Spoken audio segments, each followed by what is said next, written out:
Il-ħatti tajb u grazzi tal-li inaqattu maħna l-lum fejn fl-imkien san kunu għedin nitċelebraw ftit likel, niddevertu ftit blikel, niklu ċaħġa u koll, nitkelmu koll fuq bħala suġġett. Grazzi u koll ta' kommenti għaddunna kem permess na Facebook, insomma ka fuq livell personali, nħadu pjaċir ħafna nieħdu l-kommenti ta'kom Facebook, naturalment, huwa estensjoni tal-programm għax fuq konna koll il-riċetti, konna koll iktar ritratti, iktar informazzjoni relatata, bada kollu nitkelmu fuq il-programm.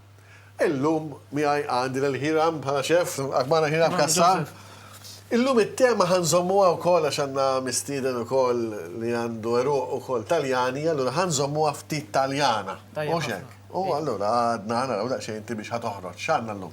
Allum ħanamlu risotto, kif għatana langustini.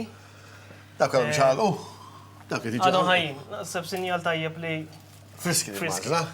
Langustini. Il-bazi ta' risotto tajjeb u stock tajjeb. Sawa. Dik xi ħaġa fundamentali. Mela, ħanamlu stock tal-langustini. All right. Ir-ras u l-kloż għandu ħafna mera, ħafna toma. Flavor, ħafna minnu ġej minn hemmhekk. Minn hemmhekk ġej. L-stock ħajkun ħajjagħmel risotto. Sawa. Ovvjament, Ross tajjeb, il-ross li għanużaw l-lum huwa karnaroli. Karnaroli. Hemm diversi tipi ta' ross li tista' tuża għal-risotto, imma arborio, karnaroli, huma li tażel għal-risotto. Għax ovvjament il-risotto jixrob ħafna wkoll. Inti trid ross. Mela, u r-ross li jixrob? Short to medium. Sewa. Li għandu ħafna starch. U minn hemmhekk ħanoħolqu dik il-texture kremuża. Eżatt, li fil-fatt fil-risotto. Fil-risotto il-fittxuwa ħafna dik. Però bad bit-toma delikata tal-Agostini u skampi għala taljana, ma iżda zinna il-kelma franċiża l-Agostini. Insomma, l-ingredienti huma ovvjament l-angustini, ħanamlu stock bihom, ir-ross, daqsxejn bit, daqsxejn passata u ħansajru ir-ross bil-stock tal-angustini. Issa minn qiegħed id-dar jista' jtina stock nista' nuża prodotti kummerċjali. Wieħed jista' ma ġabdejt. Sigrit. Dak hu sigrit. Daqtejk tal-paċenzja, m'hemmx fiex tfixkel da biex tagħmel l-stock. Literalment kemm taqla ir-ras tagħmel stock u sajjer ir-ros bih. Issa kull ma jdum nofsija. Ftit kultant tagħmel dik id-differenza mbagħad fit-toma. Nofsija kollox. Ekku. Issa mbagħad bħala main course ħansajru biċċa pork belly. Pancetta di maiale con fagioli cannellini. Xi ħaġa tipika, pjuttost tipika taljana. Sawa, għawek fejn sfortunatament il-television għadu m'għandux il-faċilità li tistgħu xommu r-riħata ħadi, jiġifieri hija xi ħaġa verament li tiftaħlek l-applit waħedha. Kif ħadkun qed tipprepara il-cannellini beans ħansajruhom bil-pancetta. Sawa. Pancetta minn Toskana di. U sage palissa. Sage, issa tiġi ma. Salvia. Salvia, da xej karfus. Salvia. Da xej karfus u tew. Sempliċi ħafna. Hawnhekk għandi sos li ħajmur miegħu huwa pork jus. Xort għadna fit-tema tal-majjal xej. Fit-tissira tal-pork ħajoħroġ ħafna mera, ħansajruh bl-imbit u dak ħanamlu s-sos bih. U dak ħamillu fit imbit abjad ta' tagħmlu di. Daqsxejn imbit abjad, daqsxejn ħaxix, karfus, basal u karotti, daqsxejn bit u daqsxejn ilma. U ħansajruh. Jiġi da iżu ħajkonna l-ewwel platt tal-bidu hekk biex nibdew daqsxejn l-angustini, alla volja ir-risotto jimlik mhux ħażin. Imma mbagħad se naqilbu bil-mod il-mod. Għandek ħafna xogħol tagħmel hija mela. Daqsxejn. Mela ħalli daqsxejn jaħdem lix-xef. Jkoll bżonn xi ħaġa għajtinna, importanti li kollox ikun nist. Fl-aħħar jien taf biżżejjed li fl-aħħar ħaniġi u indu daqsxejn ir-riżultat ta' ħidmietek. Immissa se niltaqa' ma' mudell. Issa dana hija. Dana kulħadd jiġri wara iktar mill-langostini. Ejja, Davide, taf kemm li nisma' fuqek jien Davide Tucci, please. Kif inti? Davide, kif inti? Grazzi, ġurnata sabiħa llum. X'ħitta tagħmel int, Hit. Ejja, l-aħħar, għadda Davide Tucci, Davide Tucci, għat xi nies ħajkolli mistieden ta' right. Xogħolok. Xogħli attur, modell. Xogħli li nkun nieħu ir-rwol ta' nies oħra. Kif bdiet di inti? Bdiet l-ewwel proġett tiegħi kien fil-musical theatre, kelli musical theatre Spring Awakening, xi 5 snin ilu mnarija. Minn hemm mbagħad is-snin dejt nieħu 27 sena. Mill-musical theatre is-snin mbagħad bdejt naqbad iktar xogħol fil-modeling, bisu sentejn. U mbagħad rġgħet dejt acting fuq serje televiżiva lokali, mbagħad ċalaqt naħdem għal sena l-Awstralja u ġejt hawnhekk. Id-dur mhux ħażin, inti naturalment kemm ħabba xogħol, għax ix-xogħol fejn. Però għex l-Awstralja u xejn? Għal sena. All right. Għextu ħdimt fuq serje televiżiva hemmhekk jisma' Mr. Mrs. Murder, għamilt xi xogħlijiet fil-modeling ukoll.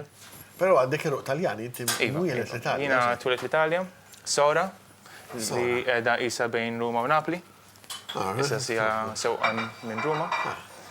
U kemm dom temmek u Għamilt isu l-ewwel 5 snin, 6 snin ħajti.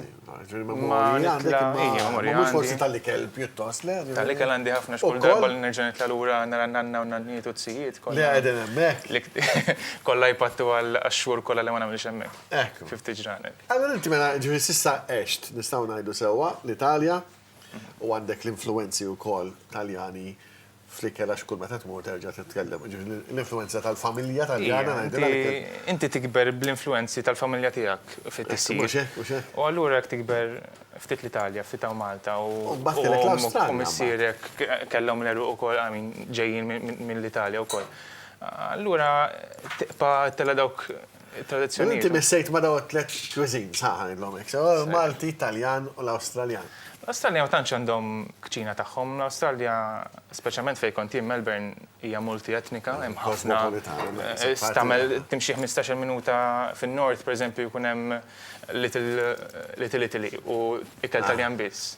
Mbagħad hemm il-Marokkini, mbagħad hemm il-Griegi, hemm Franċiżi u kull fejn tmur kulħadd jagħmel komunità tiegħu u l-ikel tiegħu.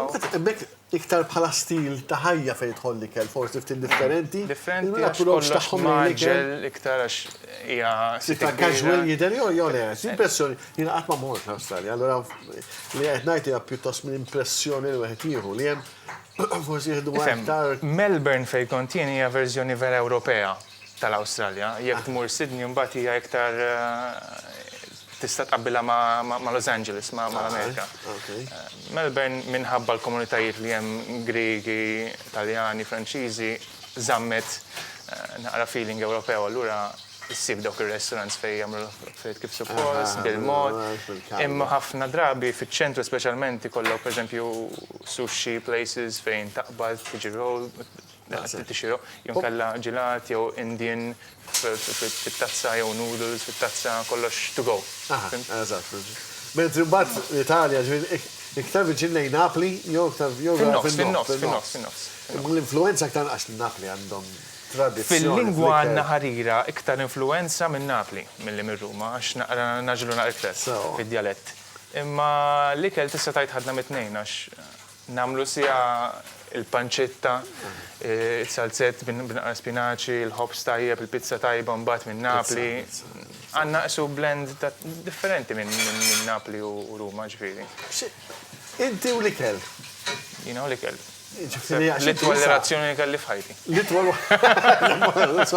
Nista' nifhimha dik, naħseb ta' kulħadd. Ekku, x'hekk imma inti anke ħabba xogħolok issa. Li titmantni ċertu livell estetiku tajjeb. Ġifieri ma tistax taqbad u. Eżatt, il-goals tiegħi marru ħafna skont ir-role ħafna drabi li nkun naħdem fuq. Ġifieri jekk pereżempju ħdimt fuq Katrina, qed nagħmel karattru għami, issa dan ma tantx kellu ċans jagħmel eserċizzju u jaqgħod attent f'ħajtu, kellu prijoritajiet oħra. Allura innaqqas naqra l-eżerċizzju, innaqqas naqra l-ikel biex nipprova jekk ikolli role iktar li l-karattru jkun iktar fit, nipprova nqabbel issa. Jiena personalment ma tantx nemmen fid-dieti, għax id-dieta timplika li ħatibdija u ħatispiċċa. Ġifieri xi darba ħataqa' minnha u ħajkollok terġa' tibdija. Jiena nemmen li nsib kelli provajt affarijiet f'ħajti, provajt imur nagħmel keto diet li hija tneħħi l-carbs kollha minn ħajtek għax provajt ħafna fil-bidu. Imma sibt il-metodu tiegħi u. Li hu pereżempju hekk xi stil ġurnata tipika tiegħek. Tibda bi breakfast? Le, issa jina Għax dika waħda ħafna ħanibdew, nies suppost. ħafna Nibdew nies breakfast. jaraw stramba di, ma jina nikol fil-axija biss. Għax jien nagħmel dak li jgħidulu intermittent fasting. Li tagħmel pereżempju 16 sigħat minn 18 siegħa ma tikolx. Xejn? U mbagħad tikol kollox fil-għaxija. Ma jien nafx irid nikol u naf li dal-metod jaqbel miegħi. 16 sija. Għax kont san sir ħbib, miegħek imma saddaqa waħda. Biss inti torqod 8 sigħat. Sew, ma dawk minnu. Dawk Għamlu jikol bil-lejl. Għamlu jikol bil-lejl u jina ġili għamil taġġifiri. Mela, le, ma dawk 8 sijat, all right. Un bat għandek 8 sijat, għandu il-ġurnata. Tixrab il-ma, tixrab kafe. Asfrotta, u hekk. Xejn kella ma tkunx fasting u. Fast, sawma di. Ġiviri, sawma mandax taqsam xej ma. U jina sitta taqbel ħafna miegħi, għamilt ħafna żmien, per eżempju nagħmel dawk li 8 kliet kuljum, żgħar, li qatt ma tixba bihom u qatt ma tkun ferħan. Tuħu kull satej, suppost. U dejjem jieħdulek il-ħin għax tittoqti tikol jew tipprepara li kelm il-ġurnata qabel. Jiena dal-metodu vera qabel mija għax nista' nikol fil-għaxija biss meta l-ġurnata tkun lesta. Post ma tikolx fil-għaxija dik li Ma dik hija myth li dik ma tagħmilx differenza biex inti tikol, ma tagħmilx l-ebda differenza. X'inti meta tikol biss għandek mill-inqas 8 sigħat biex tiddiġerixxi dak li kilt. Issa jekk li kellu aktar fats, kellu aktar xaħam mela ħajdum iktar għax il-digestive system jibaxxih. Jekk inti tikol iktar fiber ħajbaxxih iktar, ġifieri. Nafx, għawek fi xkif dinja. Jiena nutrizzjoni u. U x'tikol fil-għaxija mbagħad? Jiena laqwa li pereżempju ngħid illum x'għan nefti pizza, mela nara kemm nista' ndaħħal skont il-bżonnijiet tiegħi għal dak il-ħin u nikol pizza. U sajrin, t-mjoni? Insajrin. Ukol. Unħob insajr ħafna. Ukol. Fil-fat veranti tentazzjoni nimxi. Mek jira nafxinu jgħamil, ma somma, nkomplu nitkellmu ftit għax issa għant li ħafna kurzita, ġifieri, fuq din l-istil. Fuq l-istil ta' stil ta' ħajja. Inni 3 snin nagħmlu jien issa. U ħriġtajja. U l-aħjar metodu li sibt f'ħajti li qabel ma ħajti sissa, nista' pereżempju kun ġurnata sieħa filming, nista' ma ninkwetax fuq sanikol, naqbad imwerdar, insajjar dak il-ħin, mhux ikun ikel preparat fil-containers u nixba u norqod biss tom kumibli. Imma rrid ngħid għax inkella nagħmel. Ekku le, sa nkomplu nitkellmu ftit iktar fuq hekk għax qabad niftit kużità. Ma sa tant għandna feature interessanti wkoll fuq il-ħut, ħanna nagħmel daqsxejn x'għandu xeħdin naħdem. Miegħi għandi l-ewwel raġel, Adam, mhux hekk. La għandi l-Adam ħan nitkellmu fuq il-ħut u għakrawna mdawrina hekk bil-ħut frisk. U tiskanta ħut frisk u ma kunx għamla ħata ħut. Di li t-impressjonani. Għanna ħafna drabi meta nġu biex nsajru l-ħut. U lex noqgħod naqla ħafna raħata ħut. Meta jkun ħut frisk, donnu ikollok bil-forsi ġana ħuta. Ma ġifieri iż-żomma aktar kif taqbad contained mhux dik ir-riħawi forsi dejja lin-nies. Hawnhekk ma tinxew xejn, ma tantx ħut. Il-ħut jibda idejqek meta ikun antik. Ħuta friska ma tintix. Ħuta friska anzi tfuħ. Ix-xom ir-riħa tal-baħar. Letteralment ix-xom ir-riħa tal-baħar. Jiena ġiri meta innadaf il-ħut niftuhom saqqhom. Ix-xom letteralment ir-riħa tal-baħar. U tuħu kiex biha.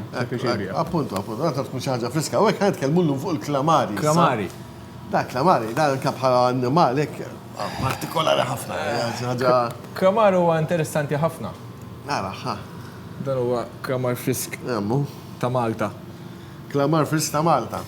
Daw il-familja tal-klamari hija vasta. Hemm ħafna tipi differenti. Hemm klamari li jikbru letteralment giganteski. Ġifieri jkun hemm metri twal u metri twal. Fuq ġifieri 10 metri, 15 metru, klamar jeżisti.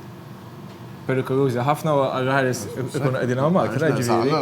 Ma bil-font il-marsna wkoll. Jgħixu fil-font lejn il-Oċean Paċifiku. Hemm font hekk. Ma ġifieri jgħidu mostri jagħtik pratikament. Jistgħu jkunu daqshekk. Issa daw meta jgħixu fil-naturali tagħhom, daw jgħixu fil-gruppi. Imma jattakaw ħafna lil xulxin. Ejja. Jekk ikun hemm xi waħda feruta jew inkella sal-kollha, letteralment ħadbit, jistgħu jattakawha xorta tagħha stess. Ejwa. Klamar jista' jkun raġel u anke mara. Meta jrid jinbidel da. Ejja, Hija interessanti ħafna. moda ġdida li. Kollox titgħallem fid-dinja. M'għandux limits da. Sewa, ġifieri jista' jaqleb il-sess tiegħu. Iva, jista' jaqleb is-sess tiegħu minn raġel isir mara u jista' qbit ukoll.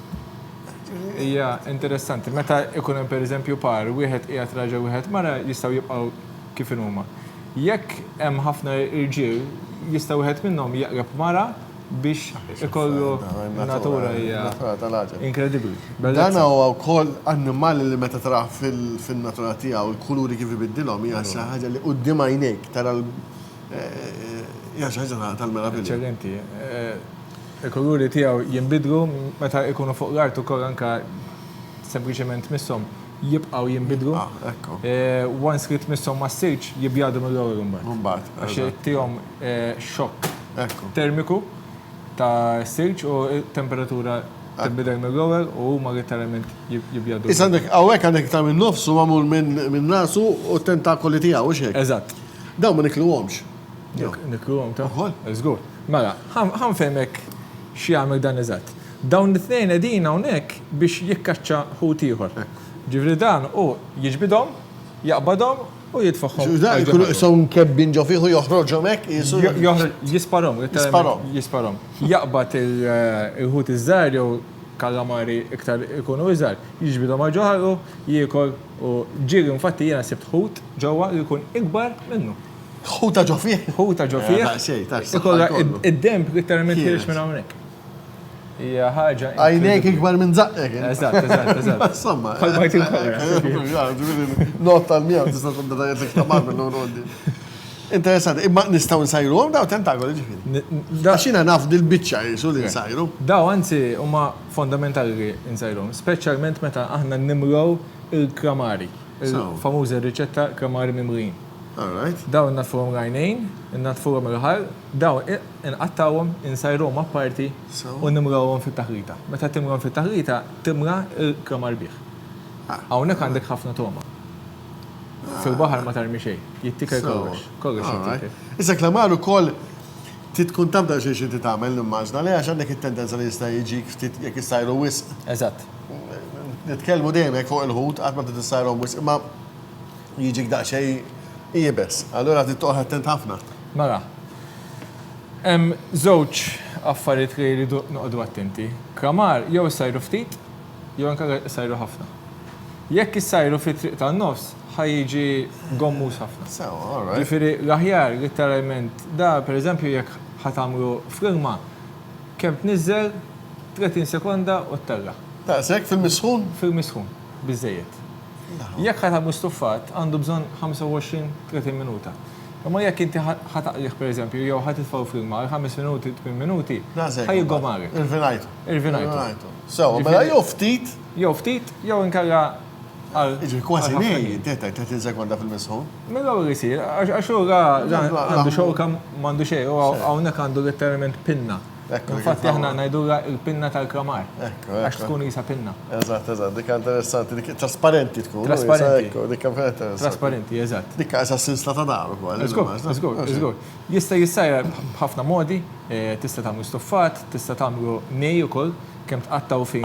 Tikka żgħira lemon juice extra virgin olive oil u melħoħxon biżejjed fuq il-grill jiġi tajjeb ħafna kemm taqsmu tagħmlu butterfly tagħmlu s-sinjal bis-sikkina biex ma jkunx font, melħoħxon braxxatura ta' żejt ta' żebbuġa u 2 minuti fuq kull naħa fuq il-grillja. Daqsxejn rukola għandek ikraw. U sa jkollu waqfek għaw, xa ħosna ħażin, xma toqgħod tissemmi dawn l-latti kollha differenti kif tista' tipprepara nibda ħajja. Imma insomma llum tkellimna dwar klamar ukoll, forsi da bjoħra wkoll. Ikollu nerġgħu nitkellmu fuq ukoll għax hemm ħafna xi tajt ukoll fuq dan l-animali ħuta, nsemma ħuta. Imma aħna llum semmejlkom tantikom ftit informazzjoni dwar il-klamar kif jgħix u kif se tipprepara. Grazzi Adam. Grazzi Joseph. Thank you.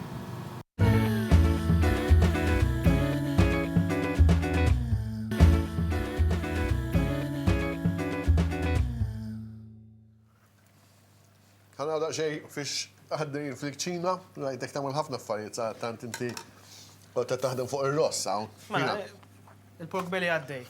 Issa nagħmlu xejn fuq ir-ross. Il-ħaqna għallejna basla. Sewwa. Mqatta fina rqiqa. Sakemm tiġi importanti ma tieħux kulur. Sakemm Il-basla. sakemm tiġi trasparenti u radba. Ġudik fuq narbati, għallur tamela biex inti ma tinħataflekx jew Eżatt, narbax, le, narbax. Għaxi kħat tinħataflek u s-sirlek karamellizza kważi. Le, titlef l-iskop kollu, ma tix tikkaramellizza, ma tix dak il-mild reactions. Dak, rajtum bat fajt il-ross inti.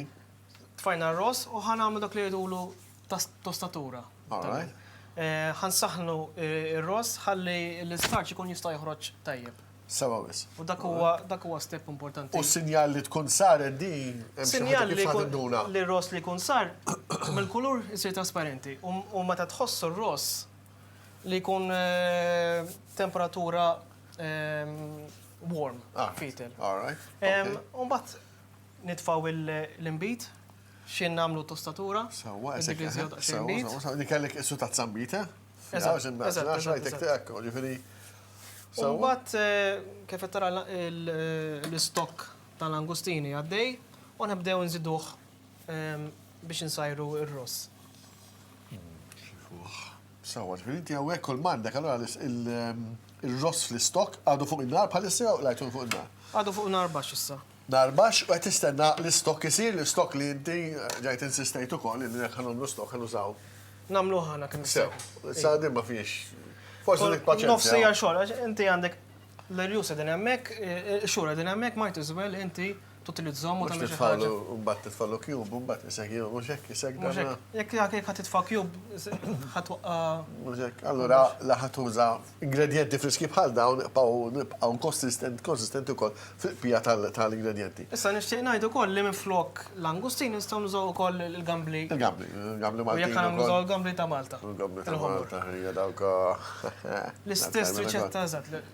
Trattom l-istess, tamil l-istok stess u kol mijom, kollox normali. Inti sa' tant l-angustina ġifri kull mamil ta' tistenna. Eżatt, għaxxarhom u fl-aħħar proċess ta' risotto mal-mantekatura wara l-butir, qabel il-butir, sorry, ħanżidu il-laħam tal-angustini. Namlu mantekatura bil-butir, da xej olive oil. Mantekatura.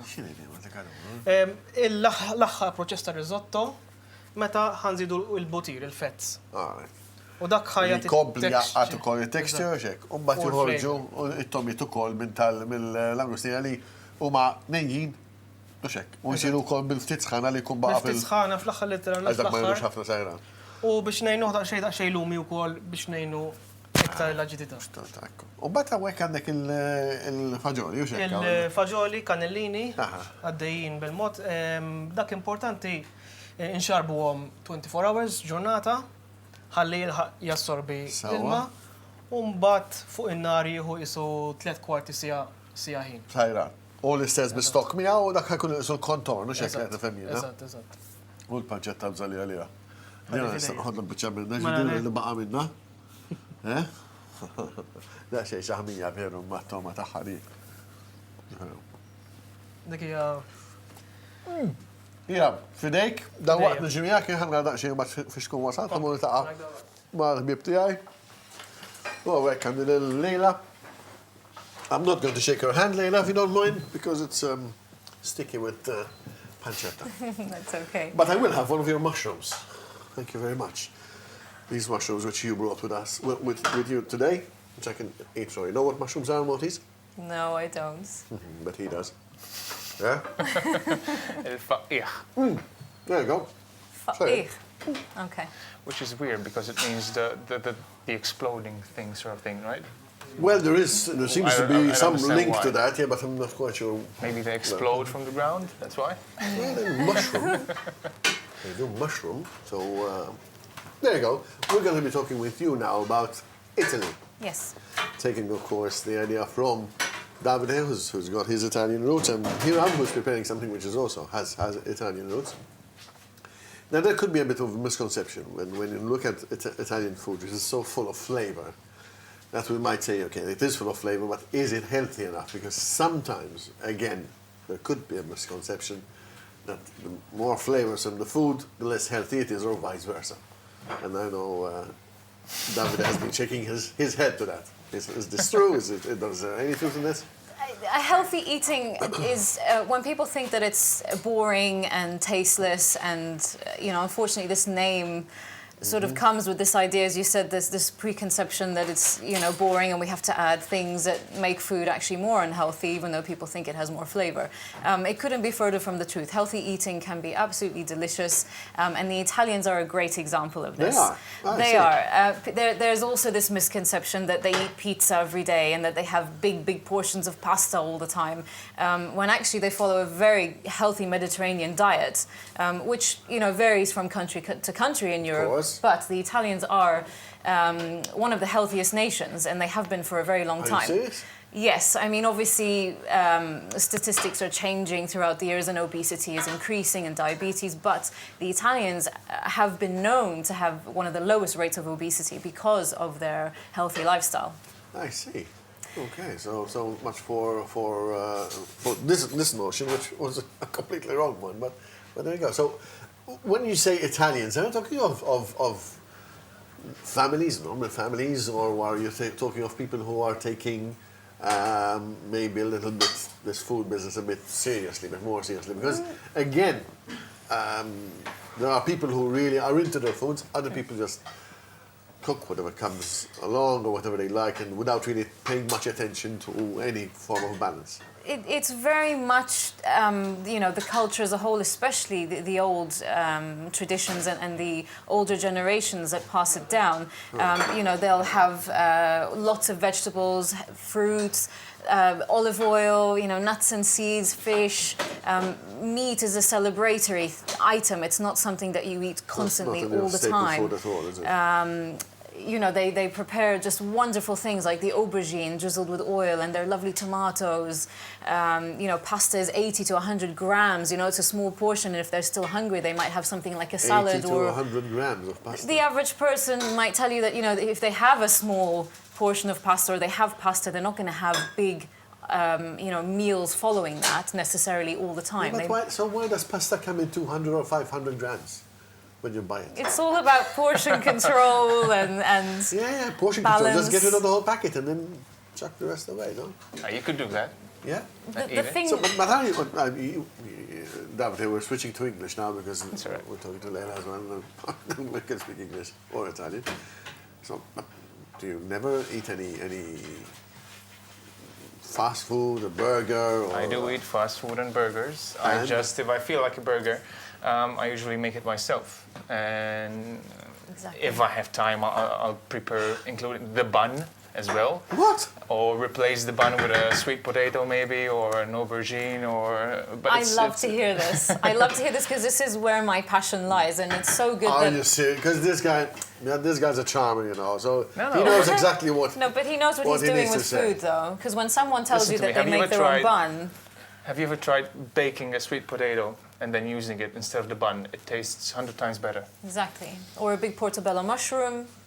Yeah. Or you can make grain-free buns on the top as well, and you don't have that bloated feeling afterwards. You need some time for those, but Yes, yeah, but you can use vegetables to start, so you have the veggie and the meat balance, which is great. Your digestion's really good. The Italians also have, they balance their lives not just from the dietary side, but they have family and friendship values, which are very important to them. Before or after the meal, they have this tradition called passeggiata, where they go for a walk. They have all these things. They drink a couple of glasses of wine a night, and they really stand by that. The elderly grandparents have quality time with their grandchildren. It's very important. They listen to the old traditions and stories. And But this guy's a modern guy. He's got the modern lifestyle and still get finds the time. indirectly passed through generations. So It's asking, at the start, it feels like a huge thing to start replacing all the foods with healthy variations and buying fresh vegetables. But once you get used to that, it's a routine which sticks. I mean, you can go once a week to the farmer's market in Taali and then purchase boxes and save a bunch of money. And you can store half of that stuff and use the other one to prepare things. And you create. I just yesterday I did my own burgers. Just minced meat, some herbs, and that's it. Froze them, they're ready for whenever I want to use them. and you replace the bun with what? With this An aubergine, sweet potato, or just no bun, I don't know, pita bread, whatever. The thing is that I eat according to how I train or how my day was. and my needs. So if on that day I'd need a bit more carbs, then I'll add a bun. What's the problem, you know? If it fits what I need. Okay. So you live your day. So this is why it's convenient to do what he does. He eats at the end of the day. Yeah, but you can eat just breakfast, you know? You can eat just breakfast, you can eat just lunch, you can eat... And it's not a case of just doing intermittent fasting and not eating for 6... You know, research goes into it, and you have to plan it out. You have to of course, and this is good especially for the sake of the viewers. You don't just start doing this. It's something which you have to look into. Just not you integrate it into your life. You need to watch out for what macros you eat, what nutrients you eat, what nutrients you take, and make sure you get everything still. And fish? Fish. I love fish. It's my favorite food. Is it? Yeah. All right, so we will be happy today with the And for ladies, it works differently, for example, as well, because hormonally they can usually only take 14 hours of fasting, not 16, 18, like. So you're thinking women can fast shorter? Yeah. For a shorter period? Did you know that? I think it just depends on your body. I mean, I can do 16, and sometimes without even thinking about it, you know, I follow a diet sort of close to our ancestors did years and years ago. So I eat when I feel hungry, and as Davide said, you alter it according to your day. You know, you wake up and you eat when you're hungry. If you know you're going to have a hard workout, you might have some extra carbs, as he said, but you know, you can get carbs from sweet potato, from other vegetables. It doesn't have to be refined carbohydrates. Right. And it's just something that you educate yourself with, for, you know, as time goes. You can't expect someone to just know everything straight away. You can just switch to this, can't you? No, that's what I do with my clients. I look at them as a bio-individual. This is how my training was done, and what works for me... Bio-individual? Yes. That sounds better than... Well, it's very well, no, it's not about being fat. It's very important, because if I eat a certain way and I ask my client to do that, they may gain weight and they may lose weight. So every single body works differently, and that's why you can't have a one-size-fits-all. But the most important thing is definitely increase your vegetables. That's just going to make everybody better. And then it's about, you know, learning what's good for your body, listening to the signs that your body gives you on a daily basis. Well, I can fast for even 20 seconds. I'm joking. I was going for minutes, but you gave me seconds, so I mean, you really get to know me well. But sometimes you involuntarily, say you have, you know, a late lunch because you've had quite a big breakfast, and then, you know, by dinner you're not very hungry. So by 4 or 5 you might have had the last big meal of the day, and in the evening you just have some water, you're not really very hungry. By the time you sleep the night and you go through the evening and you wake up again, and by the time you're ready for breakfast, you've done your fasting. Yeah. So it really just depends. Other people do it differently. You know, fast is not really a word in my vocabulary for both reasons. So I'm not very fast, and I don't like fasting. No, and there's also, sorry. Yes, no, carry on. A very different, it's according to your goals, you know. If you want to be fit, you don't necessarily have to be healthy. If you want to be healthy, you don't necessarily will be fit. It's two different goals which can work together, but sometimes they don't. Right. But you weren't always like this. You had your teens where you ate pretty much anything that moved, no? Yeah, especially pizza close to junior college, but I used to do a lot of. So you still managed to change that. Yeah, because I found I think that I started researching this stuff because of my career, and then it became a passion. And so irrelevant if I need to be whatever for my job, I love researching food, I love nutrition, I love training. That's it. Good. So do you smoke? Do you smoke? I don't drink, I don't smoke. You don't smoke either? No. I don't smoke either. So smoked ham, that's it. Well, that's right. Well, this is a contraption. It's a nifty one. I quite like it, but I think you know what this stands for. Yes, it looks very much like an ashtray, but it's not, and it is a. Come on. Something to do with making. Easy. Yes. Ravioli, pasta. Yes. So you have your pasta here. And you make the crescent. So you have a little disc of pasta with whatever filling you like. We were saying before, you can use that in 2 different steps. You can put the pasta there, have it on the table with a smoker, use it as an ashtray, and then you can close it and have ravioli for smokers. Yeah. You're trying too hard on this one now. Fair enough. Do you like ravioli yourself? Yeah, I love ravioli. Yeah, I like the traditional Maltese ravioli, don't the ones. And Yeah. I don't like all this fancy filling in ravioli. Oh, I it's like up to you, ricotta, that's it. But this is quite an idea. You know what? The good thing about this is that if you're doing them yourself, you're probably tired after 1 dozen. You buy 2 dozen, then it's easier to just put them in a pot and, yeah? Well, anyway, this is our product of the day.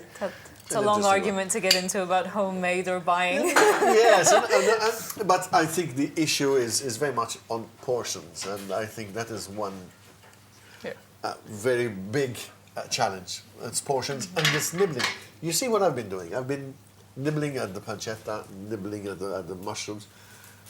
It's not very good, is it? I mean, I keep nibbling at stuff, and that's exactly what I enjoy doing. People keep telling me you shouldn't be doing that. Well, Yeah. I think it's important to realize the difference between appetite and hunger. And that's one of the best things you can learn about. So, okay. Nifu għal waqfa reklami, naqasa nikolla. Fu l-gost kollu tal-bicċa faqqih li kont ħanikollu. Daqxej waqfa qasira nkunu ma'kom dal-waqt.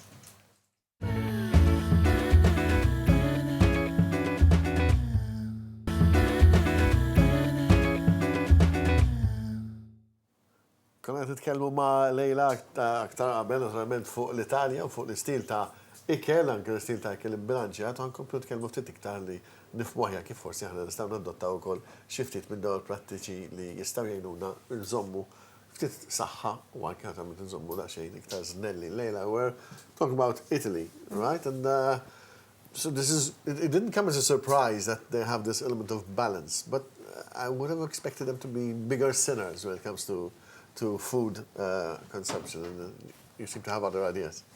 Well, I mean, you know, everybody has indulgences, which is, you know, normal, but the Italians are definitely some of the healthiest, and there are ideas that, you know, they eat, as I said, lots of pizza and pasta daily, and it's not always the truth. And that's the impression even we see in advertising and in the TV. And they're actually, you know, they don't consume a lot of soft drinks, and fast food is not something as big as in other countries like in America and England. And so they are very health conscious to an extent. Are there any example? Italy is made up of 20 different regions, so which in itself brings about tremendous richness in food styles and in food produce. Is there any one region that stands out when it comes to this healthy lifestyle? Yes, absolutely. I thought I would take advantage of mentioning Sardinia today. Yeah. Sardinia is classed as one of the blue zones in the world, and there are 5 currently. And 5 blue zones, there are and one 5 of them blue is zones. One the of them whole is island of Sardinia. And the reason for this, what it means is that they, through their lifestyle factors, they have a very high rate of longevity, and that they have some of the highest percentages of people that reach 100 and over, 100 years of age. And does that boil down mainly to their That boils down to their lifestyle, which includes the Mediterranean diet. It includes, you know, they have a lot of shepherds, so these people are walking 5+ miles a day, so up and down the hills, so they're getting their exercise. They swear by 2 or 3 glasses of wine, good Italian wine a day.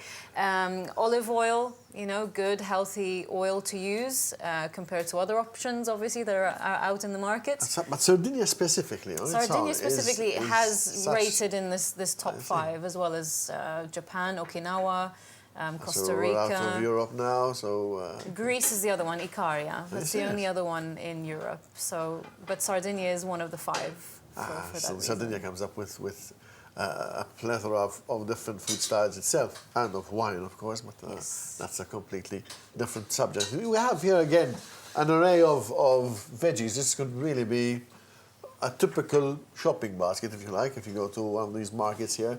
But sometimes you look at a vegetable and wonder, okay, but what could I do with this? What do I do with this? And this is a bit of a difficulty. When it comes to aubergines, for example, it's tricky how to prepare an aubergine, isn't it? Aubergine is, I think people tend to be afraid of it, but if they look up recipes and they start to experiment, you'll love it more and more. I mean, this is one of my favorite vegetables. You can cut this in half and you can stuff it.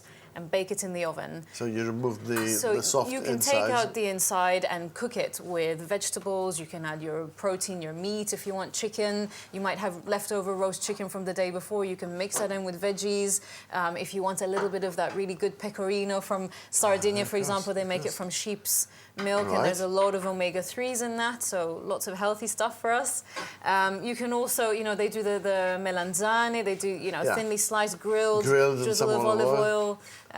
Their lovely fresh basil that they use on their salads, tomatoes. It's just wonderful. So definitely, just by one aubergine. That is a challenge, because I look at it. I like the look of it, but then I say, I'm not sure what I can do with it. It's all about finding your creativity in the kitchen and getting that passion going again. That's true. Some fantasy, and maybe, we should dare a little bit more. Thank you very much, Leila. I'm going now to cross over to Hiram to see where he's at, because he's cooking something which I'm looking forward to tasting very much. Thank you for having me again. Thank you. It's my pleasure.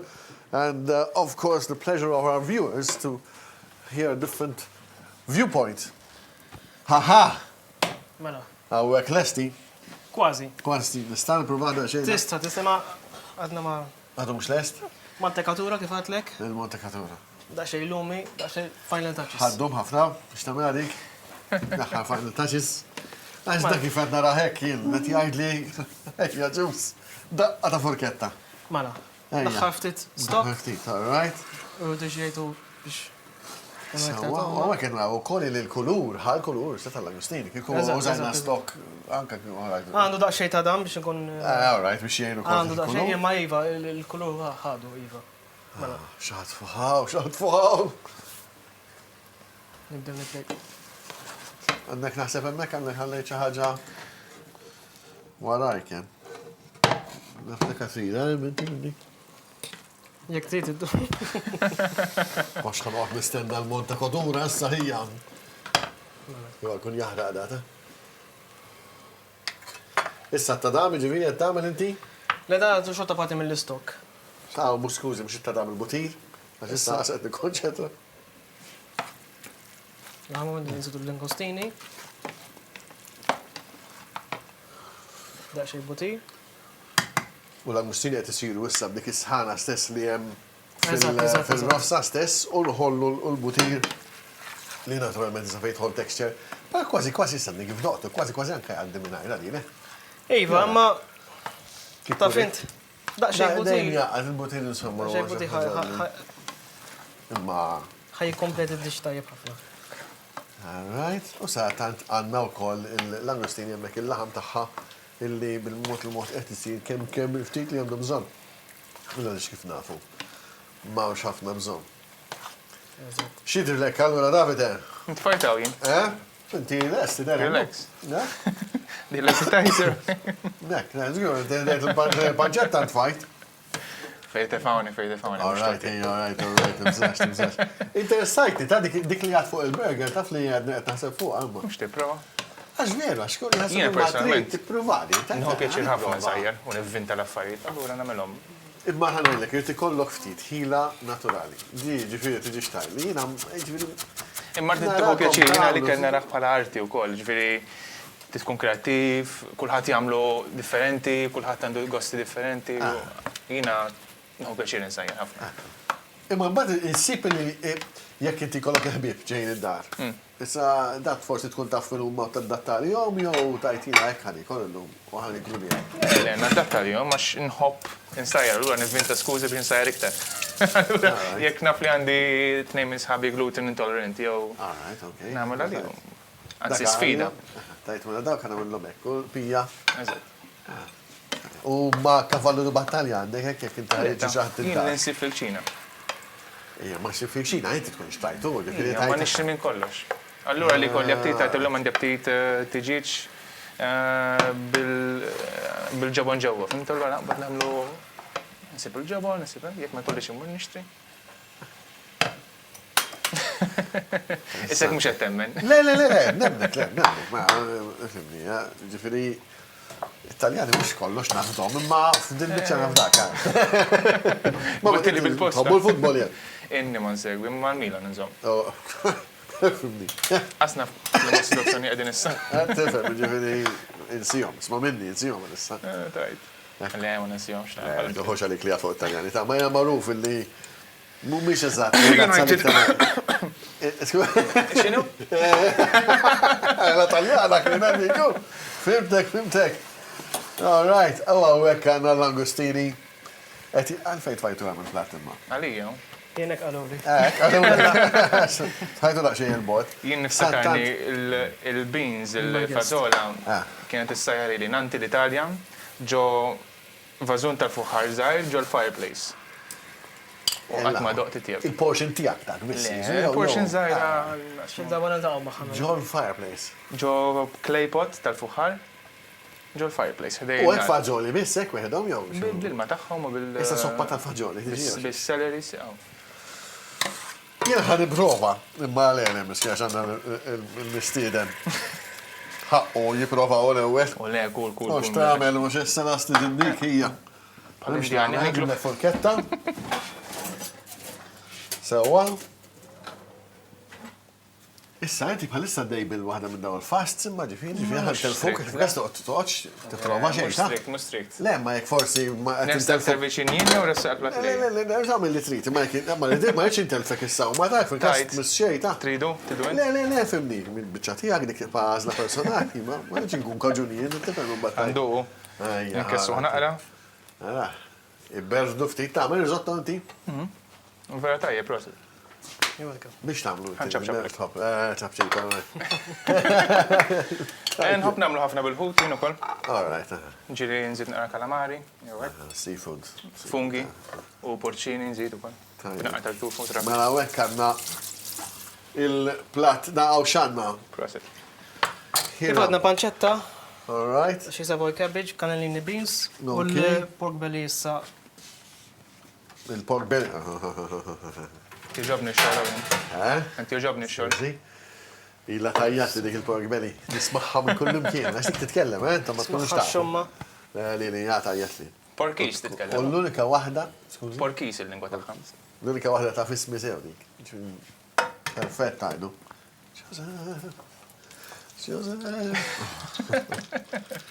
Samlu l-assa. Kemm ħana finixa il-kaboċi mal- Sawa, l-istess taġen, fajti li l-em jasa. All right. Sawa, interessanti, issanti charmer sawa, tuża li kell għata tkun għed t-prova jek tajt. Iva, u għet juża l-affarijiet li jaf. Li għop jgħamil. Ġifiri tajt għawek Jgħan issa. kopri nikol, ta? Il-ranġa. Prova ħalli għal-ħatiħor, ta' ma jfurtax. Għaw, ġib furketta. Tibżax, kompli tkellem. Le, kompli għajli, maġi li għamil tħitt. Illi tajt. Fem, kull Imnalla min kien minn minn dak taħt idejja il-plat. għatħat ma' gerger, sissa. Skużi?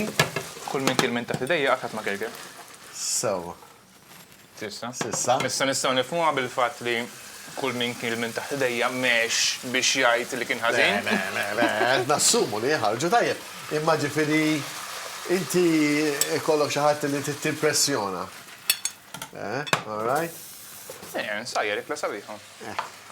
Ħafna drabi nħobb nimpressjona li l-nifsin. Najdu għajja, kif għan impressjona? Inta kif toħroċ minnom t-prova, ta' ġifiri, ma kattif, veru kattif. Għalfej, kattif. Ejja, toħroċ għandek Jien għandi biex ta' xaħat kattif. li t-impressjona Tfajla mod tiegħu. romantiku. Sewa, inti ħatħalli li la t-ispirat issa, mux xjoġob li l-ek. Ma nafx joġoba. Taf xjoġoba. Nkella mentix qed titfawhom biżżejjed Imma biex interessu. wasalt issa li jintom edin frazzjoni li kell ek daħal? Naħsebu. No. Speċjalment meta tkun ma xi ħadd li ma tantx li għadu qed Oqgħod attent Jibda jibtidi. Oqgħod attent. Għad kont sa tidħol head-on. le. Speċjalment meta tkun ma xi ħadd li għadu qed jesperimenta. Aha, so, allura inti għettejn, li dak li kun. Imma rrid nammetti li tagħmel desserts veru tajbin u bati. Xek. Allura nkomplu l-xuxi. Għaw, għek għetna hiram l-ħar daqqa, l-ħar tok tal-maestro, lest. Emmu, xanna u għek, U dakka li wkoll sewwa. Issa dakka. Issa għarba bil-ċip. Edin tlita. Ebżax, mela u għanna il-pork belly. Il-pork fuq belly soda kif ta' għadna. faġoli. Eżatt. Kabucci. Slow cook. u s-sos tiegħu. Ok. Jina nisa ringrazzakom ħafna tal-li kontu mala Davide, grazzi ħafna, vera ħad bieġil tajt miegħek, tal-limt ukoll minnek u ħad bieġil nismak titkellem anke l-istil kemm lilek kemm naturalment lil-lejla minn Hiram tal-limt affarijiet oħra ma hawnhekk dima ħad tkun daqsxejn diffiċli biex naqtaħħa. Grazzi ħafna tal-li kontu magħna, nittamaw nerġgħu nirawkom jekk il-bamel nit bħallhom ġimgħa ara ma tħallunix nikol waħdi. Ara daqsxejn x'gidma dik. Paċċetta. Grazzi u l-ħadd tajjeb.